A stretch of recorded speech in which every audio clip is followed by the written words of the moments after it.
السلام عليكم ورحمة الله وبركاته. النهاردة بقى مع بعض هنعمل فيديو حلو اوي ان شاء الله يعجبكم. واخيرا بقى نعمل المقاس الصغير. كنت دايما اقول لكم ان انا ما بشتغلش بمقاس صغير، فاول مرة بقى نشتغل مع بعض بمقاس 30 في 40 15 في 20. ما عملتش المقاس الصغير دوت قبل كده. دي مقاس 16 وما بتتقفل كريمة مش عارفة ايه، بتبقى مقاس 18، بس هي العجن بتاعها مقاس 16. الاسبونج دوت عجناه في اللبانة مقاسها 16، عنا قايساها كده بالمسطرة.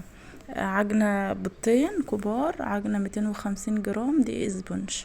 250 على بيضتين على معلقة محسن صغيرة كده، على ربع كوباية مية متلجة، فانيليا وشوية خل كده.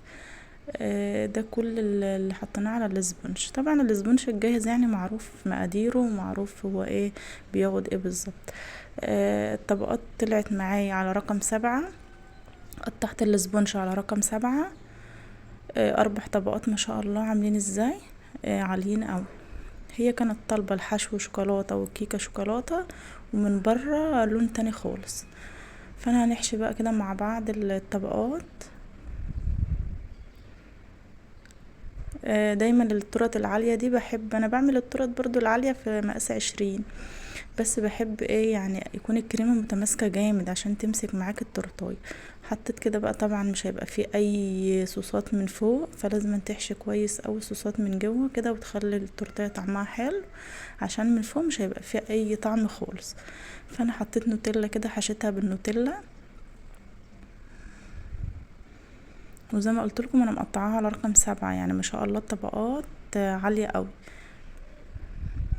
كنت ممكن احط الثلاث طبقات بس انا حبيت ان هي الارتفاع بتاعها يبقى عالي. زي ما انتوا شايفين برضو بحط النوتيلا، بكتر في النوتيلا عشان تبقى طعمها حلو كده من جوه. ما بحس كده ان الاسبونج مايل شويه بعدله كده، عشان لما اجي اقفل التورتايه ما احسش ان هو مايل وكده. لا، تظبطيه قبل ما تقفلي التورتايه. ولازم انت تحطيه في الفريزر. انا التورتايه دي حطيتها في الفريزر اكتر من ساعة ونص كده قبل ما اجلسها، يعني ما كنتش جلستها من بره، وحطيتها ساعة ونص في قلب الفريزر عشان تمسك نفسها كده. دي اخر طبقة اهي كده، زي ما انتوا شايفين حشيتها برضو نوتيلا كتير. زي ما انتوا شايفين 4 ديسكات ما شاء الله الارتفاع بتاعهم عامل ازاي. طبعا انا مش هسيبهم كده لان برضو هخاف لا تقع ولا حاجة. فعندي شيش بس الشيش اللي عندي يعني عريض شوية تخين، مش الرفيع قوي. فهقصه كده واثبت بيه ايه الطبقات. هقيس كده الاول واروح قصه بالمقص، وبعد كده اثبت بيه التورتايه عشان ما تقعش مني. دي خطوة مهمة يعني، عشان التورته العالية دي بالذات لازم تعملي فيها كده، ولازم تتلج، ما تخرجش من الفريزر لما يكون متلجة. حطيت 2 كده. بعد كده بقى اشيلها احطها في الفريزر زي ما قلت لكم ساعة ونص، بس احط لها كده ايه تقفيله بسيطة خالص كده، عشان لو في فتافيت ولا حاجة تروح كده في الكريم. يعني لو تقدري تسيبها اكتر من كده كمان يبقى احسن. يعني مثلا لو انت مش مستعجلة او صاحبة التورتيه مش مستعجلة عليها، وكل ما تسيبيها في الفريزر كل ما تبقى احسن. انا سبتها ساعة ونص وجيت قفلتها، هي برضو قالت لي سيبها شوية، فجت خدتها متأخر قوي، كانت بقى ايه تلجت براحتها كده ومسكت نفسها. وانا بالذات التورت دي بحبها ايه تقعد في الفريزر فترة طويلة. شايفين انا بعدل فيها برضه اهوت، حاسة ان هي مايلة شوية فبعدلها.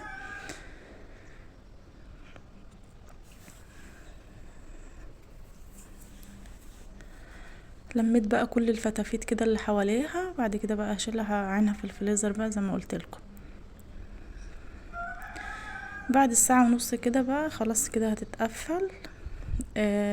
ضربت كريمة بيضة بقى جديدة، واخدت من الكريمة البيضة حطيت كده حتة كريمة في طبق بلون كده احمر، بس انا حطيت نقطة عشان تديني اللون الروز ده او اللون البامبا. فحطيت نقطة صغيرة خالص وادتني اللون البامبا اللي انتوا شايفينه ده. هي كانت عاوزة نصها ابيض من تحت ومن فوق ملون، لون بامبا. اهم حاجة بس الكريمة متبقاش مقطعة عشان تديكي شكل حلو. انا حبيت ان الابيض يبقى اكتر، يعني انا حبيت الابيض من تحت يبقى اكتر. هسواها كده بقى بالراحة.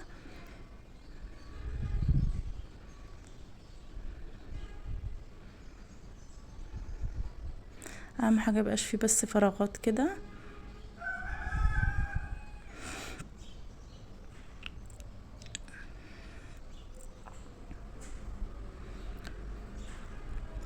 هسوي بقى التورتايه برضو من فوق كده، هسويها كده من الجناب ومن فوق. لازم التورتايه تتسوى حلو عشان خاطر تبقى شكلها حلو، يعني لما انت تعمليها تقدميها كده يبقى شكلها حلو.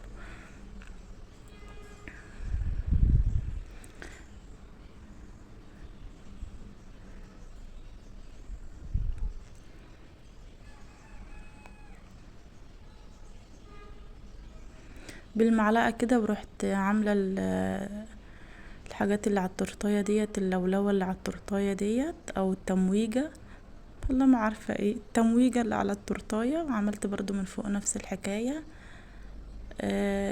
خلت التورتايه شكلها حلو اوي، نقلتها كده في حتة تانية. هحط بقى طاسة دهبي كده،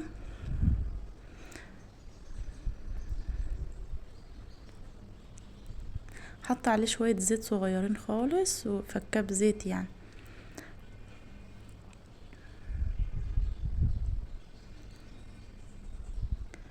هحط بقى شوية كريسبي كده برضو، شوية قلوب عاملاهم. القلوب دي انا عاملاها بالشوكولاتة البيضاء. عندي سيليكون اللي هو القلوب الصغيرة خالص ده، كنت عاوزاه كبير ولقيته ما لقيتش الا الصغير، فقلت حلوة يعني هينفع وكده، ابقى اجيب الكبير مرة تانية. برضو حطيته كده، يعني دي شوكولاتة بيضة وحطيتها في الطاسة الذهبي، ادت الشكل اللي انتوا شايفينه ده. يعني هي قالت لي اعمليها على ذوقك، هي يعني جابت لي شكل كده انا كنت عاملاه قبل كده، بس قالت لي لو انت عاوزه تجددي فيها يعني مثلا حاجه اعمليها. حطيت الفراشات كده، كنت قصاها ومجهزاها.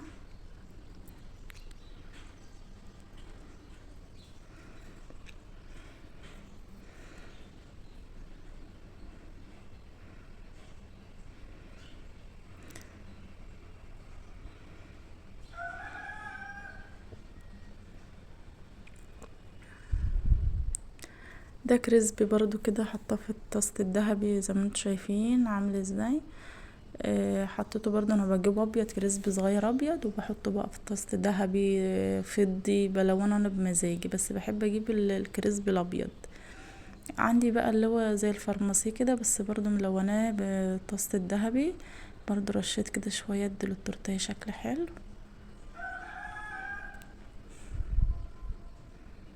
وهنكتب برضو الاسم، هحطها بقى اتلج شوية، كنتش لسه عملت الاسم، هعمله برضو كده وارجع اوريهولكوا. كانت سهلة وبسيطة وكانت رقيقة ما شاء الله، وحجمها حلو اوي. لما اتجلست بقى حجمها يعني يقضي ما شاء الله 6 كمان. متنسونيش بقى باللايك كده، وان شاء الله انزل لكم فيديوهات جديدة الايام الجاية. وده كان شكل التورتيه بقى النهائي. ما شاء الله كان رقيق خالص، وبيعتها اللهم صل على النبي ب250. عاوزة تبيعها ب200 بيعيها يعني، بس هي سعرها حلو ب250 يعني، لان هي بتبقى مكلفة وكده، فطلعها ب250. لو هتعرفي يعني، لو هتعرفي تطلعها ب250 في المكان اللي انت فيه، طلعها ب250. التورت اليومين دول سعرها غالي قوي، وبسمع اسعار فظيعة، فاحنا بنبيعها باسعار حلوة. ان شاء الله استنوني في الفيديو.